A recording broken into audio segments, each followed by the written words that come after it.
Good morning. Welcome to City Talk, a weekly program produced by the City of Waco and presented by this station as a public service to educate and inform you about the operations and work of the City of Waco. During the next half hour, we'll bring you an interesting conversation with our city staff and community partners as we go to make Waco an enviable and a safe place to live and work. I'm Larry Holsey, Director of Municipal Information for this program, and being your host. Today, I'd like to welcome Fiona Bond, who is the Executive Director of Creative Waco. What a great organization. Good morning, Fiona. Hey, good morning. Thanks, Larry. And this is a very special day because Creative Waco has been the heart and soul of a major project that's been, I guess, a year or more almost, probably? It's actually been about 2 years, really in the making. Talk about it. We're talking about actually, you're calling it the Waco Zoo Sculpture Zoo. I never can remember if it's Waco Sculpture Zoo or Waco Zoo Sculpture, but it's an amazing project. You've solicited and received benefactors or donors to really do some creative art, and that's what you're all about, along the Brazos River, primarily between, let's say, Jefferson Street, right where Indian Spring Middle School is, on up to where it leads into the Pecan Bottom, where the zoo entrance is there on them. That's exactly right. They start right after the Vietnam War Memorial with a beautiful eagle right by the American flag there, and there are 28 pieces in total by artists from all across the United States. And yes, they go all the way up along the banks of the Brazos River, all the way up to Pecan Bottoms, where the entrance to the zoo is. There are you mentioned about the artists themselves. It's a variety of types of, it's not just bronze and some of those type of things. So we'll get more into that in just a little bit. Tell us background, first of all, a little bit more about Creative Waco, the organization that you're the executive director. What is the overall goal in addition to what we're going to premiere later today on February the 9th? Thank you so much. We exist to grow the arts in Waco. So Creative Waco is Waco's local arts agency. In some communities, what we do is called, the Commission on the Arts or the Arts Council.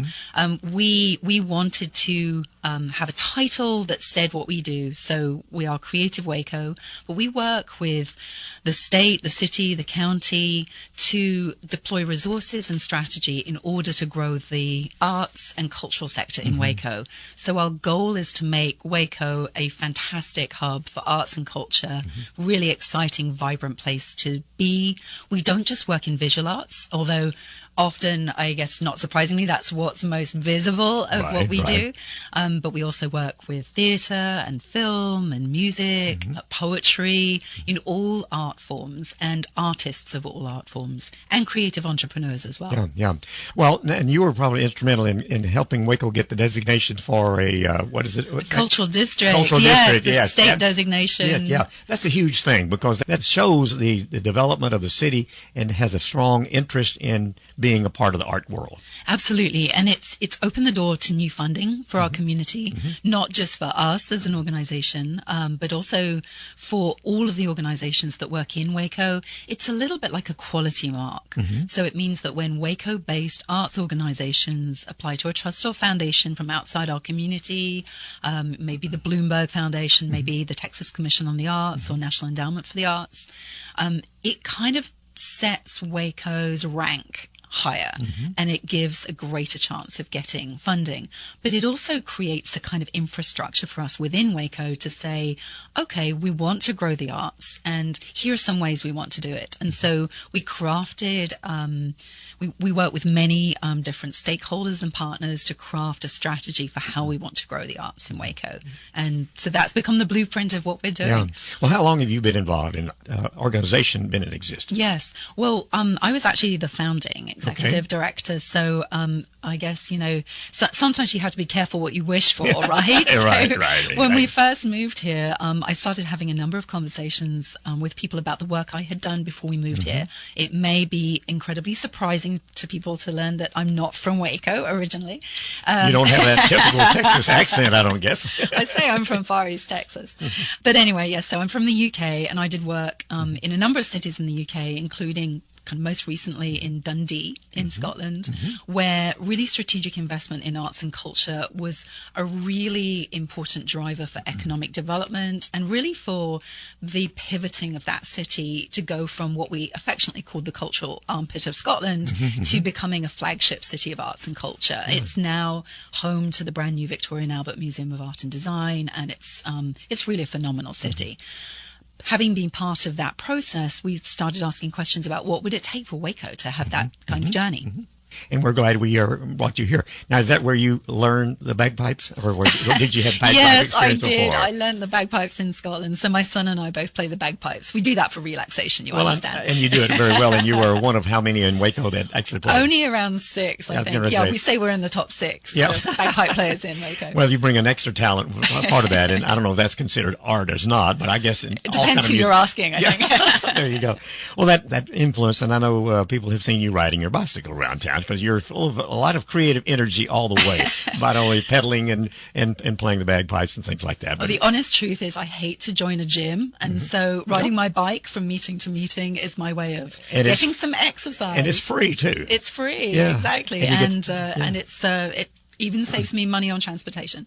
Well, connect me with the difference between creative arts, what you're doing, and what Doreen Ravenscroft does with the Cultural Arts Fest and that type of thing. Well, and we actually are, we have become the channel for funding for Doreen with Cultural Arts of Waco, the Symphony, the Civic Theatre, and the Arts Centre. So we've kind of taken on the role from the City of Waco of doing the strategic funding of key arts organizations.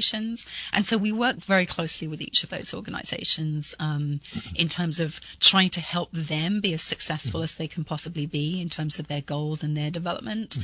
So we're kind of the root and branch organization that I hope cultivates different kinds of resources that those organizations and all the emerging arts organizations that we have in our community can access. Well, we, for years and decades for that matter, we've had interest. We've had a lot of people rise and try to do things, and the energy wasn't there, and the organization maybe, but, arts itself, and you mentioned art, you think of the drawing art, because when you go to school and you take art class, well, that's what you do. But there are so many things that develop that creative ability. Absolutely. And I want to pay tribute to the people who have worked in that field for so long in our community. People like Doreen, Susan, of course, at the Symphony, people who really have been plowing this furrow for a long time, really generating deep appreciation of the arts in our community. Well, let's focus right quick on the event that's happening later today. This is the culmination of more than a year, as you indicated, of developing a fantastic display of art, and it's more graphic form, as it may be, more solid form, is bronze and sculptures. 3D is, absolutely. Yes, absolutely. All along the banks of the Brazos River, the beautiful river walk that we now have, and it's leading up to the zoo, which you've created, and you talked as well, is a part of the culture in Waco, being able to look at the animals. And I think really neat on the back of the invitation, I think here, art about animals captures the qualities we admire in them as we aspire to as human beings. Yeah, that's a neat statement.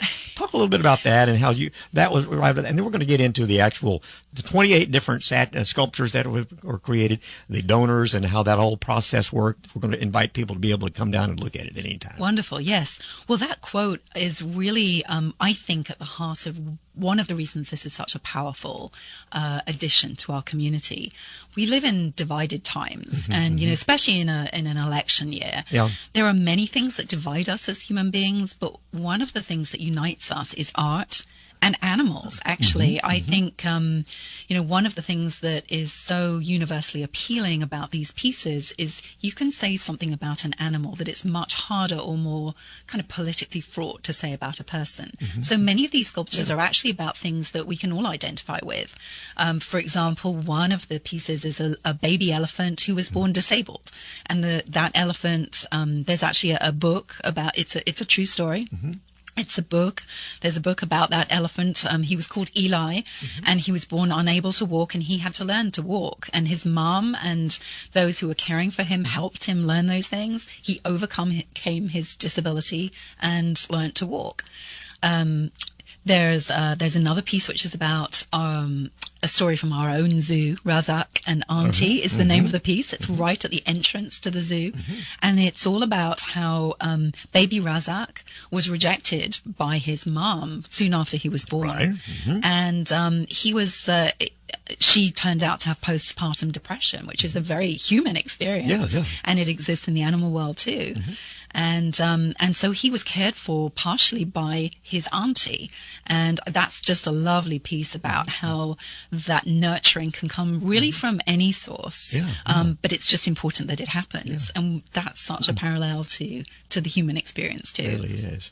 Well, you had a plan and taking and bringing art to the Riverwalk from, like I say, where the Vietnam Memorial is, right there about Jefferson and University Parks Drive, all the way down to the gate of the zoo, right in at the beginning of Pecan Bottom. How did you decide how many and whatever, and then the selection of which animals and which ones creatively, and then how did you market that to the potential donors and people who took on? This is where you refer to me, but actually this is where I have to refer to Clifton and Betsy Robinson. Well, obviously we're going to get to that. The absolute. I mean, they are the reason that this is happening at all. They are the ones who truly had that vision. And the way it came about, Betsy and Clifton had this vision for a while to put some additional sculptures along the riverbank. They, of course, were involved in all of the sculptures really that you see along that side of the river. All the branding of the Brazos and everything we see down around the project with Doreen and with multiple partners with the Texas Ranger Museum. That's right, the one of the Texas Ranger was there. And they wanted to extend that further up the river. And of course, with their interest in fuzzy friends, animals were a really obvious subject matter. And the original plan was to maybe have 5 or 6 sculptures. We put out a request for proposals, really nationally, even internationally, it turned out, because we actually had responses from all over. But the short version of the story is that we had so many really strong applications that... And when you say application, we're talking about the artists, the creators. I should clarify. Applications. We put out a request for proposals from artists. Right, okay. Giving the budget, giving the concept. And then, so artists then responded to that. And we really had a strong pool of artists that I would say represent some of the strongest artists in our nation at this time. Really? We were delighted with the response. Well, the outcome is certainly responsive. Absolutely. And we had a panel of 2 panels of judges, one that evaluated kind of the technical level of expertise of the artists, and the other that looked at the artistic excellence. So after those 2 panels had looked at and evaluated all of the entries, we still had a shortlist which was extremely long. It was there were over 30 artists in the shortlist. Wow. And from that point, Betsy and Clifton looked at that list and looked at the different proposals and said, you know what? It's going to be really hard to pick 5 or 6. They are so good. Let's put this out to more people in the community and just see if there's any further interest. Long story short, they held a party at which people were invited to join them in sponsoring this project. By the end of that evening, we had 28 sculptures funded. Absolutely. If you've just joined us, we're visiting with Fiona Bond, who is the Executive Director of Creative Waco, and we're talking about a very, very creative and exciting project that's actually going to be formally introduced and shown off today. This is the Waco Sculpture Zoo. Yeah. I'm going to write that down because I've done it so many different times. Waco Sculpture Zoo, a collection of 28 beautiful sculptures that are up and down the Brazos River now. Go ahead and give us some list of some of the different, you've talked about the baby elephant and a few of those other. What is the variety of those, and are all of these housed at the zoo? Examples? I'm trying to remember if there's anything that's not. They're all either animals that can be found in the zoo or that are native to the banks of the Brazos. Okay, there you go. Okay. So it's actually a mixture, and there are some pretty cool stories about some of the animals that are not necessarily enclosed in the zoo, but are part of the zoo's story. So, for example, the foxes. Right. There's a family of foxes that lives in the zoo, and you can see them when the parking lot empties at night. They are playing around the lights where they catch bugs. That's true. We have some extra interesting animals that do live in the maybe the outlying areas and things, but that's neat. You mentioned about the party that Clifton and Betsy had and the invitation to be a part of the project overall. Yeah. Did it expand past what they had even expected? You said beyond my wildest dreams. I don't know how big they were dreaming, but certainly beyond my wildest dreams, because going from 5 or 6 sculptures to 28 is a fairly major project inflation. And of course, then not only did we have 28 contracts to issue and artists to deal with and of course, all of the donors that went with that as well. It became a much bigger project. Well, you had to get city council approval because it's being placed on parkland and things like that. Absolutely. Yeah. And we started working with both engineering and Parks and Rec, who I have to say have been phenomenal in this. They really have brought so much to the table and just been a joy to work with. Well, that shows again the joy that everybody joins in and wants to be a part of it, because just like you're talking about the number of donors and the number of whatever else, but the Parks and Rec and the community servers that we are as city employees, we want to be a part of this kind of stuff. Absolutely. And it just shows that Waco cares, and we do want to show off what we love. Absolutely. Even our legal department, when it comes to drawing up contracts, we had so much support and enthusiasm. We've really appreciated that. And it's been great to work with everyone. So we had a spanner in the works, kind of halfway through, just as we were about to begin the process of installation. We realized that the flood levels of the river were in the process of being revised, and so had to kind of take a hiatus first to discover what the revised levels were going to be, and then that put all of the sculptures into a 100-year floodplain. And they all had to be then engineered accordingly. They are, I have to say, extremely robustly engineered. Those sculptures are going nowhere, which is reassuring, but did take more time. It really is, yeah. Okay, well, go ahead and give some examples of, you've mentioned a few of them, but I know it's a total variety. They're not just all bronze, and some of them are even like the giraffe and whatever, just an almost see-through type. You can better describe it than me by all things, but I drive by on my way home going through there because it's so beautiful. Through the Pecan Bottom area to look at that beautiful place, and right here in Waco along the Brazos. It's just a neat thing. Talk about some of those. Yes, and they're, like you say, they're not all traditional bronzes, although we do have some traditional bronzes. And, some of them are more abstract, although I think all of them you can tell what animal they are. Yeah, definitely. But they're very different treatments of that subject matter. And I love that because it's almost like it's a walk through art history. And one of the things we've tried to do, we've actually created a website that goes with the Sculpture Zoo so that anyone who's interested in kind of diving in a little bit deeper can, especially families with kids, they can ask questions about, well, what was the artist trying to say by creating a piece that's made of steel pipe or a piece that's made of, very bright aluminium, or what is called aluminum here. Yeah, I was going to say, I understand what you're talking about, but some of these good old diehard Texans may not have. So it My really grandmother is a used to call it variety. Maloney. She couldn't do it the other way. So, for example, there's a piece of a mother elephant and a baby right opposite the entrance to the zoo in Pecan Bottoms. It's by an artist who's actually a professor of sculpture and digital imaging at University of Texas at Dallas. Okay. His name is Andrew Scott. He's really a remarkable artist and done some very pioneering work in our country. He's done memorials to fallen police, and he's done all kinds of really outstanding work, including the largest gavel that has ever been made. But oh my there you goodness. go. That's a whole other story. Okay, yeah. But this piece that he did, it's probably the most difficult piece to see. It's not as it doesn't jump out at you quite like some of the others.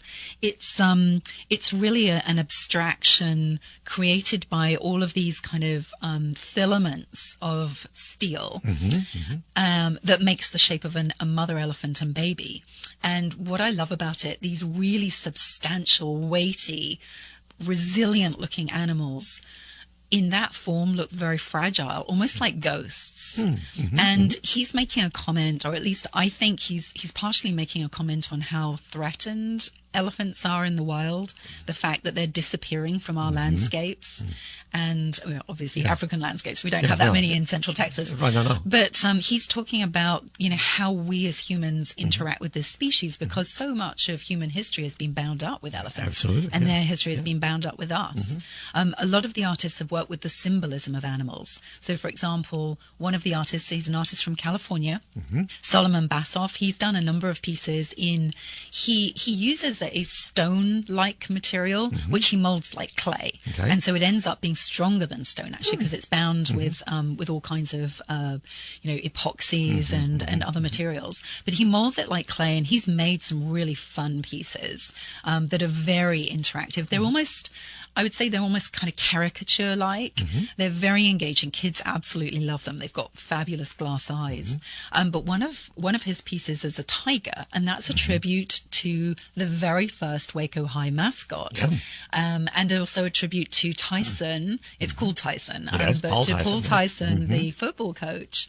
And it's meant to kind of be this interplay between the qualities that we admire in an animal and what we kind of distill out of that into a mascot. Why do we have some animals as mascots more than others? There's always that funny story about all the animals that were potential mascots for Baylor, like the bookworm, and you can't quite see being the fighting bookworm. Much as that might have been a good fit. Or the ducks or something else. Yes. The Taylor ducks, I know. In Taylor, Texas. But we tend to choose animals that we think are brave or courageous or resilient. Dominant. Yes. Yeah. And there are these kind of, time and time again throughout human history, you see animals represented. So the deer is another one. Well, deer appear on cave paintings. They're the very earliest depictions of animals that we see. Well, these statues, and you've named each one of them. And when you mentioned the tiger, the Waco High tiger, I was a Waco High tiger myself. Fantastic.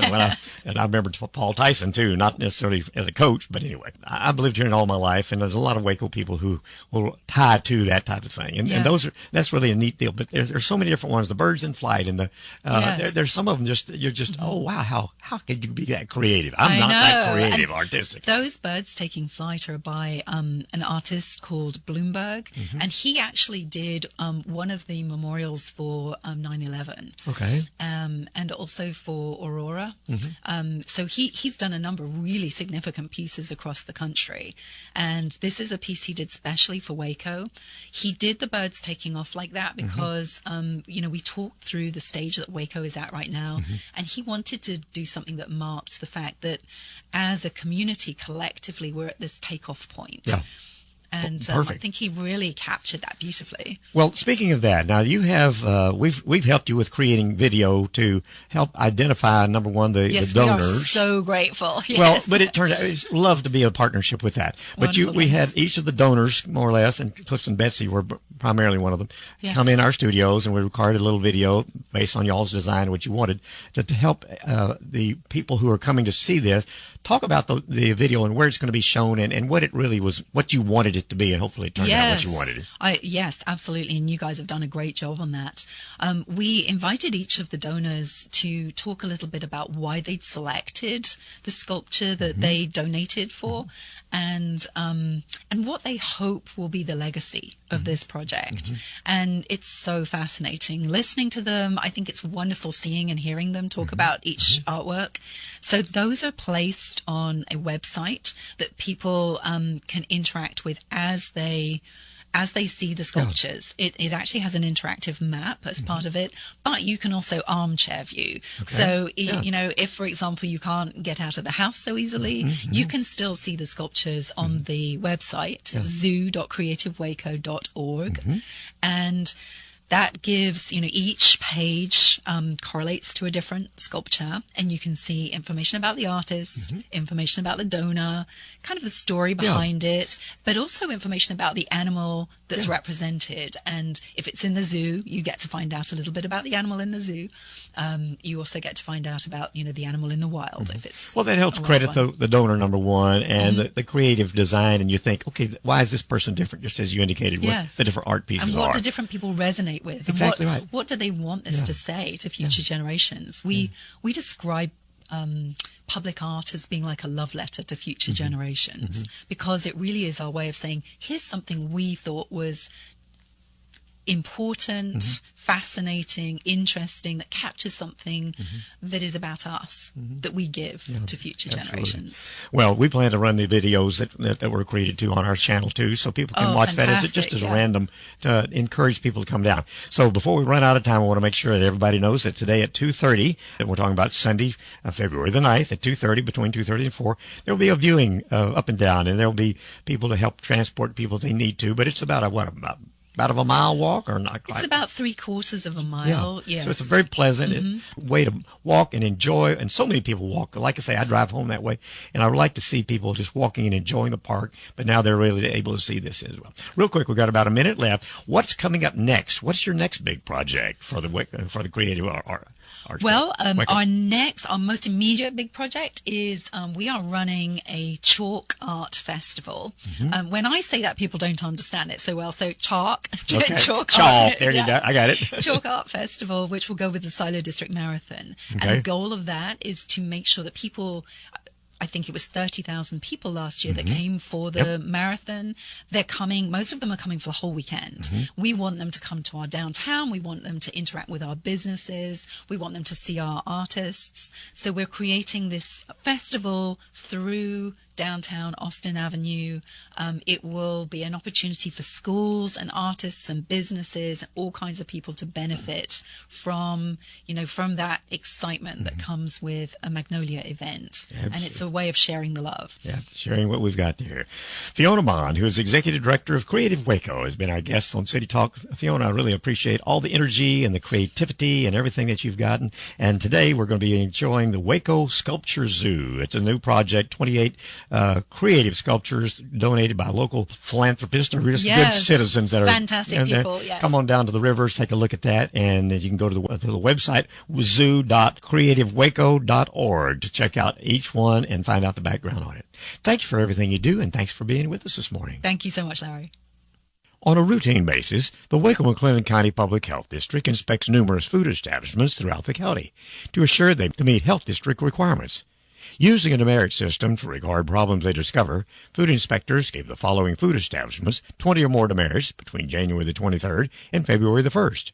Rosita's Taqueria at 301 LaSalle Avenue in Waco, 25 demerits. Now, we'd like to acknowledge the establishments that received no demerits between January the 23rd and February the 1st.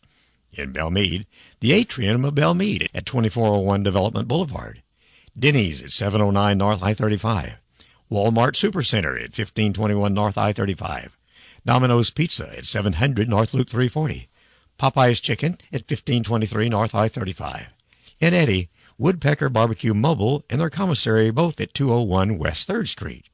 In Elmont, McDaddy's Pub at 101 East Long Street. In Lorena, Lorena High School at 1 Leopard Lane. In Moody, Double Sky Catering Commissary at 1500 South Highway 317. In Robinson, Robinson Elementary Cafeteria at 151 Peploe Street. In Waco, Restaurant Lafayette Mobile and their mobile unit both at 401 Lake Air Drive. Alabama Sweet Tea Company Commissary at 3523 Franklin Avenue. Taqueria La Milpa Commissary and their mobile unit both at 501 West Waco Drive. Alabama Tea Mobile and their commissary both at 3523 Franklin Avenue. Bacon Load Falafel Mobile at 1415 North New Road. Rappaport Academy North Campus at 2200 MacArthur Drive. Bertha's Bakery at 2418 Grimm Avenue. Dee's Mediterranean Grill at 1503 Colcord Avenue. Woodland Springs Nursing Center at 1010 Dallas Street. Los Tapatias at 3101 Connor Avenue. Northwood House at MCC, 1601 College Drive. Pastorale Oneida at 3616 Erath Street. Tenario's Catering at 1725 Webster Avenue. 1424 Bistro at 1424 Washington Avenue. Home 2 Suites by Hilton at 2500 Bagby Avenue. Jimenez Bakery, San Luis Mobile, and their commissary all at 1915 Dutton Avenue.